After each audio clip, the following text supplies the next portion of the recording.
गरीब धना भगत की धुन लगी, बीज दिया जिंदा ने।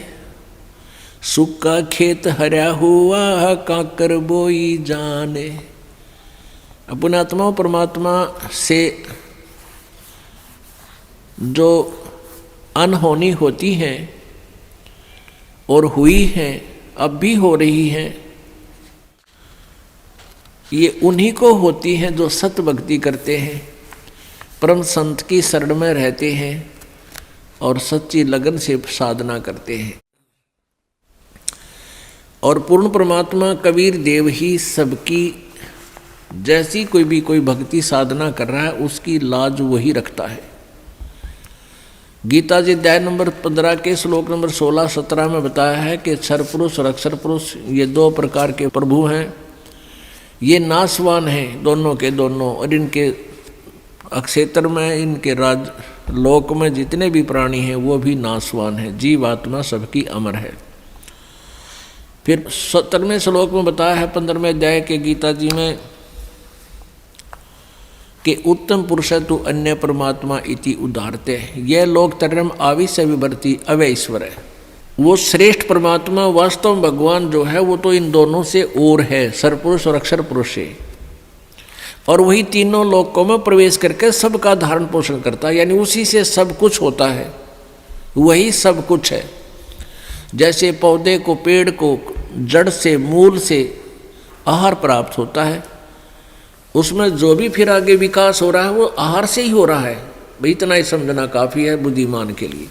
तो कबीर परमेश्वर से ही सबको पावर शक्ति, जैसी कोई साधना किसी प्रकार की कर रहा है, उस परमेश्वर से ही उसका वो शक्ति मिल रही है और वो उसी प्रकार की प्रोग्रेस उसकी हो रही है। तो धन्ना भक्त ये किसान था, जाट जाति में था, राजस्थान के अंदर। ये बहुत ही श्रद्धालु भक्त था, परमात्मा में इतनी आस्था थी, दया, बहुत दया थी, धार्मिकता उनके अंदर बहुत ज़्यादा थी। उसकी धर्मपत्नी बहुत ही नास्तिक टाइप थी, वो भगत जी को काफ़ी बाधा पैदा करती थी भक्ति मार्ग में। फिर भी भक्त अपनी श्रद्धा और स्वभाव से कभी विचलित नहीं होता था, क्योंकि राजस्थान के अंदर बहुत पहले की बातें हैं, 400 वर्ष पहले, तो वर्षा हो जाती थी तो अन्न होता था, ज्वार बाजरे बोआ करते थे, अन्यथा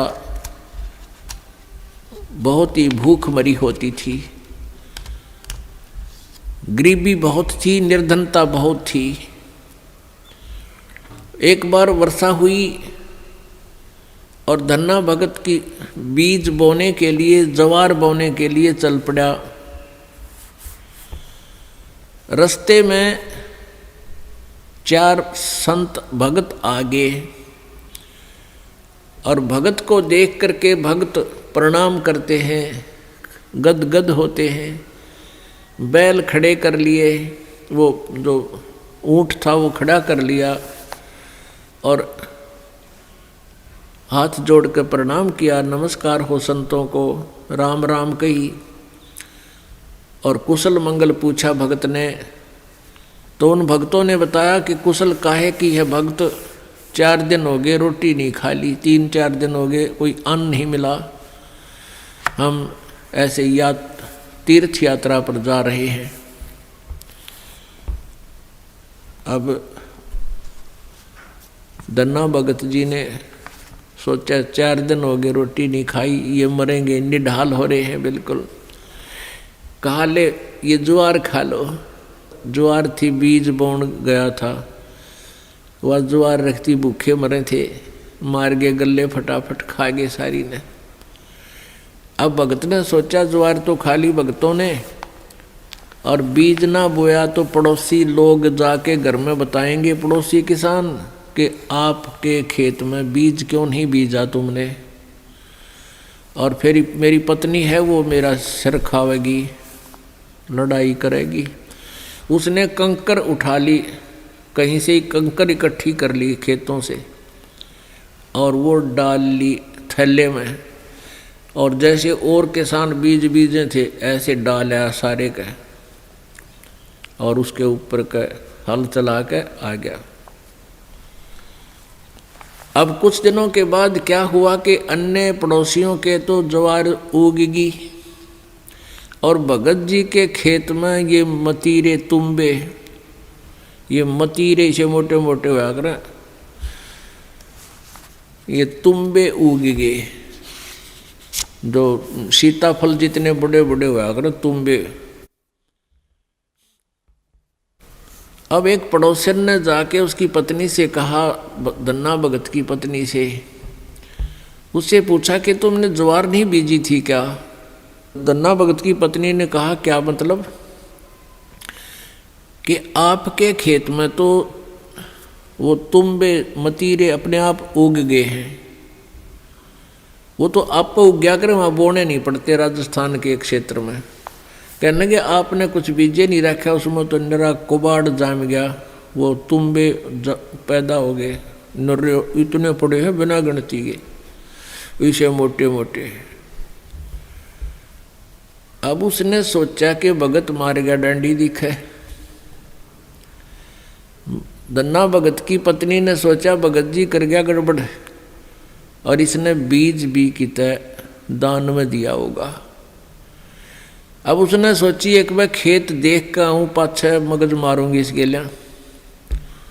अब वो खेत में अपने पति से कहने लगी कि खेत में जाके आऊँ, मैं ज्वार देख कर आऊँ।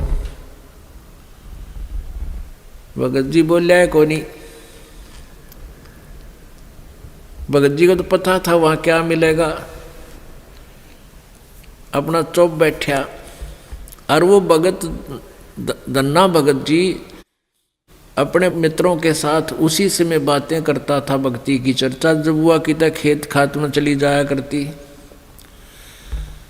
वह खेत में गई, उधर से अपने भक्तों के भगत आगे उड़े बैठे बैठे भगवान की चर्चा कर रहे हैं, आंखों में आंसू आ रहे हैं। और वह भगतनी आव है कति लाल पीड़ी हुई है, जान गया भगत आ गई या तो भाई करड़ाई। अब देखी जाएगी, जो होगा ही होना तो है ही। और वह कहकर एक मतीरा तोड़ जाई, तुम्बा इतना बारा मोटा सिर पर धरी नो, अब इसके सिर में मारूंगी।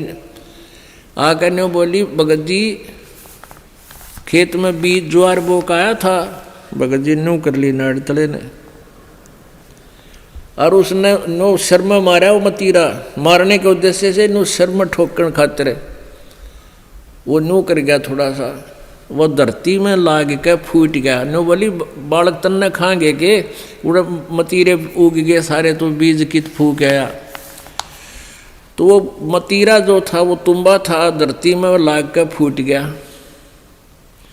फूट गया तो उसमें एक दड़ी यानी 5 किलो लगभग ज्वार निकली। ज्वार अब एक बार तो अब भगत जी की तरफ देखा, वो नौकरें पड़ा था, एक तरफ देखा ज्वार का न अक्तुम्बे में तो ज्वार निकल आई। और वो न्यू बार बार देखा है, भगत जी ने भी देखा कि मैं शांत होगी के चक्कर है, उन्हें देखा तो तुम्बे में तो ज्वार निकल रही है। तो भगत ने 100 शुक्र मनाए, परमात्मा करड़ाई टाल दी, या ज्वार ने रोए थी या धरी ज्वार आपने दे दी। इतने में फिर अब उसके मन में न्यू आई कि कदे और भी तुम भी हम ज्वार पाओगी। फिर तो ले कर चद्दर और ले कर मोगरा डंडा बांध ली, वहाँ बिछा ली चद्दर और मतीरा धरा, डंडा मारा, न उठा के फेंक दे, परल दे ही ज्वार निकला। ढेर लग गया उस ज्वार का। और औरा कहते हुआ इतनी खड़ी थी सुक्की, और वर्षा हुई नहीं, उनकी खत्म होगी गांव वालों की। और भगत के उस खेत में तुम्बे में तो ज्वार निकला, दुनिया देखना हुए। युवा भगतनी एक गठड़ी और ठा के चाल पड़े। जब वह 3-4 गठड़ ले आई, 3-4 अपना जितनी उस खेत में होनी थी, उगनी थी, यानी जिसमें निपज होनी थी उपज, उतनी ज्वार जब आ ली, भगत जी ने बोले वो और मत लाइए, अपनी आ चुकी है। और इसको बांट दे सारे गांव में, सबके बालक भूखे हैं। ने बोली क्यों, मैं सारी ले आऊँगी। वह ले आई ठाठा गए, फिर जो भी गिठड़ी लाए वहाँ तक ताबा बोझ मरती, वहाँ खोल ला उसके वो बूमड़ा हो जाए, उसके फूल वो बन जाए छिलका, ज्वार ना रहे। वह एक दो गिठड़ी तो लाई, फिर बैठ गई, अगियो अच्छा चाड़ा हुआ। तब धन्ना भक्त ने कहा भाई बाकी की ज्वार भगवान ने आप सबके लिए दी है और अपने हिसाब की ले जियो जिसने जितनी चाहिए और सबको बांट दे। तो परमात्मा कहते हैं ये मालिक ऐसे ही किया करता है तो हम सच्ची लगन लगावें। परसों एक बहन आई रेवाड़ी साइड की, वह 10-8-9 वर्ष से नाम ले रही थी। उसका पति नाम नहीं ले हुआ था, वो गुटी छुट्टी लावा था। फिर उसने वो तकलीफ होगी, कोई बीमार सिमार हो गया, उसने भी नाम ले लिया। वो नाम लेकर गए थे, वो अकेला वो ले गया था, वह पत्नी उसको दिलाकर नाम लेकर गई थी। वो पहले से लिए हुई थी नाम उसकी पत्नी। वो ना माना करता पहले बिल्कुल भी, वो बीमार सिमार सा हो गया, फिर नाम ले लिया। उसके पति ने 1700 रुपये रखे थे, गरीब सा काम, बिल्कुल निर्धन से है। और 15 नोट थे 10-10 के, 150 रुपये उन 1700 में। तो उसकी पत्नी को कुछ पैसों की आवश्यकता थी, भगत ने कहा कि वहाँ से उठा ले, 1700 रुपये रखे हैं।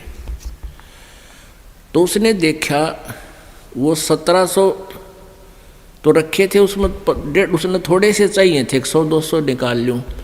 तो उसमें देखा तो 1700 तक होना, वो जो 10-10 के नोट थे वो 1-1 हज़ार के बन गए। वो 15,000 रुपये तो वो 150 रुपया के हो गए, और बाकी वो जो 1700 का जोड़ अलग रह गया, 1450-1500 वह न्यारी। तो वह कहने लगी भगत ने, अकाइयत ने के दिखाऊं, क्या अब देख के कर दिया परमात्मा ने, हमारे गुरुदेव ने, कबीर परमेश्वर ने के कर दिया कि ये तो घने रुपये हो गए, 15,000 हो गए, ये तू 150 बताओ था तो 1500 है बोला। वो कहने लगा मारे 15,000 तो मैंने देखे को नहीं है, कई साल हो गए, 15,000 कितना है गया, देख ले के हो गया यूँ। तो भगत ने कहा है कि तुम्हें घने दिन पहले की नाम ले रही है, गुरुजी ने के बारे में आप ही ज़्यादा जानते हो, मन तैयबा नाम लिया है, ये के कर दिया हमारे घर पे, यानी तू ही ज़्यादा जान सकती है आपके भगवान के बारे में। तो पुण्यात्मा हुआ बेबे, फिर यहाँ पैसे लेकर आई, पाठ करवाया। ने बोले जी ये वो नोट कति नए कति जानो ये गड्डी में काट के लाए, ऐसे 5 नोट उस बहन ने दिए यहाँ पर। तो पुण्यात्माओं पहले तो एक उदाहरण धन्ना भगत जी का आज तक गुणगान किया जाता है, और यहाँ परमेश्वर कबीर जी की कृपा से, उस परम पिता परम अक्षर ब्रह्म की रजा से, या गिनती नहीं इसे चमत्कारों की।